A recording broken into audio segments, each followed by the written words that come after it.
Welcome, friends of the Greasy Shop Rag. Today we're going to take a look at tools again, and this time it's going to be tools that I don't use very often, but there really is no substitute for them. When you need them, you need them. No regrets in these purchases. It's just things that a guy with a full set of tools likes to have around, you know. This first one is a laser tack. Now there's a lot of times when you want to measure the speed of something turning, and you know it's not an engine, doesn't have a tack on it.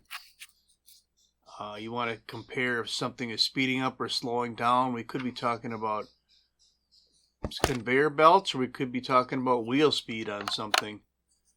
It doesn't really matter what it is. This tool will use a piece of reflective tape to bounce a laser beam off of and then measure the RPM of it. So let me just kind of quick show you here what we got going on.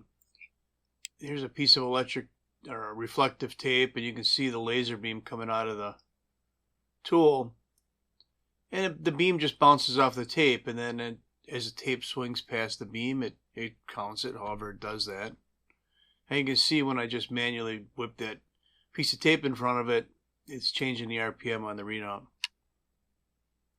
So this thing comes in pretty handy. The last time I used it, we were comparing the spinner speeds on salt spreaders on trucks. Just give you an example of the different things we'd use it for. This is another tool that there really isn't much of a substitute for, and it's a thermal imaging camera. It doesn't get used a lot, but it certainly is handy. Chainsaw use, I think I did a video recently where I just showed that I could test the heated handles on the saw by using this camera. The camera itself will display the hottest part of the screen and the coldest part that's displayed on the screen, along with the temperatures.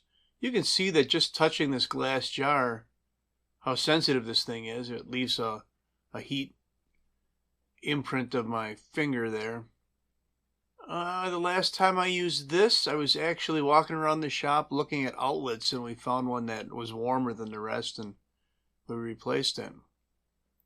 This is a tool that I made. I use it for fixing small rototillers like the Mantis tiller. So if I clamp this tool in the vise, I can mount that tiller in here. If you work on these things, you know that throwing this up on your bench and trying to work on it is a real pain in the butt. But if I use this clamp, I can actually run the tiller in this clamp for testing purposes. It works out pretty good. It's just a piece of 2-inch square tube with a bent bracket on it and a bolt to clamp it. Probably a lot of different ways you could make this clamp. This works out pretty good for me. Pretty handy. Here's one you can find at Harbor Freight. Hydraulic wire crimping tool. This gets used for crimping ends on battery cables. There's probably some other applications for it. Big gauge wire terminals. I can't remember the sizes that are included, the different bits, but it goes down pretty far actually. So I'll just show you an example. Piece of battery cable that's actually way too small for this terminal, but we're going to see if it'll crimp it down on there. So I like to just load the terminal into the tool, put a little pressure on it to hold it, and then just insert the wire in the other end and clamp it down.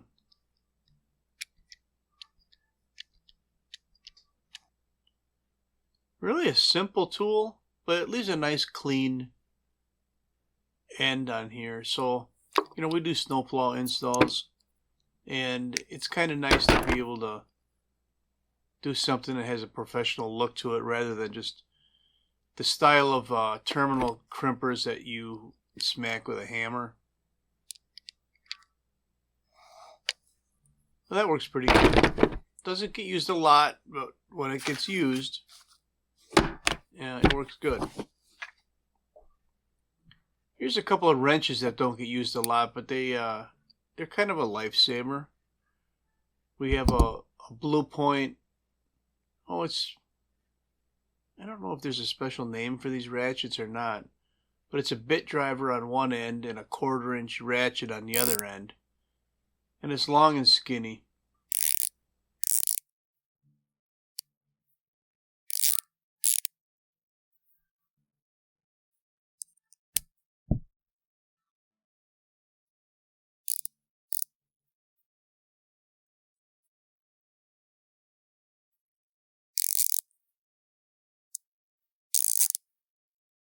They're pretty handy. Sometimes you got to get into tight places, and this is the only way to do it.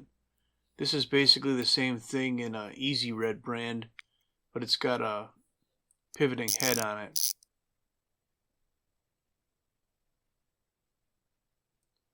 So another tool that doesn't get used a lot, but when you need it, are the 3/4-inch drive sockets. I felt that these belonged in this category.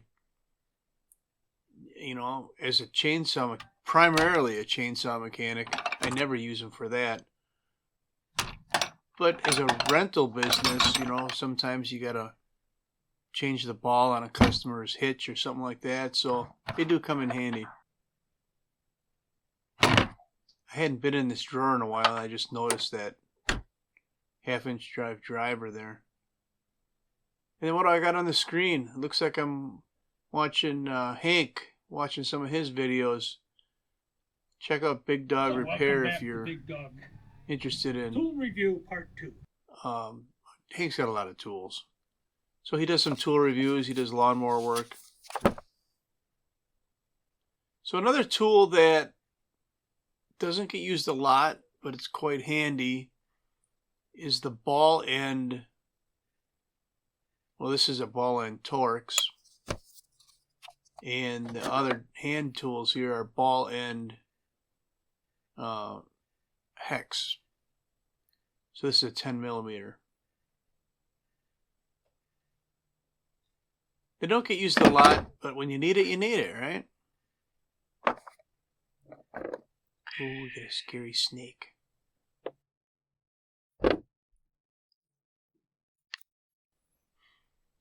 Here's another one that maybe some of you don't even know what it is. It's not for sucking the snot out of a kid's nose either. This is a desoldering iron. So it gets hot, melts the solder, and then you use the bulb to suck the solder off the circuit board. So if you need to remove a component from a circuit board, this works good. I think we were replacing some switches on some snowplow controllers, and that was the way that worked the best to do that. More electrical tools. This particular kit is designed for snowplow terminals on the connection between the truck and the blade. And one end fits the round hole to clean the terminal, and the other end fits over the pin. And they're sized right, you know, so they work pretty good. This is these are just general diamond coated files, but they're built like tweezers. So you can reach in and grab a terminal and kind of sand it and clean it up. Get that green stuff off of there, you know. These work pretty good. Diamond coated, I believe. So if I would never try and clean a terminal this size with this tool, but just to give you an idea, you can just grab a terminal that's, say, in a trailer plug or something, and just grab it with the tweezers and pull on it, and it'll clean it up.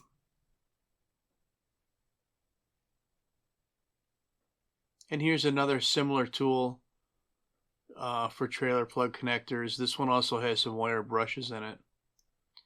And your satisfaction is guaranteed, at least according to the packaging.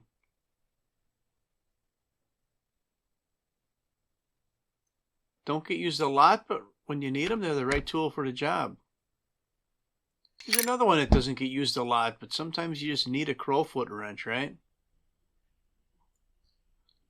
These are Craftsman. I've had these forever.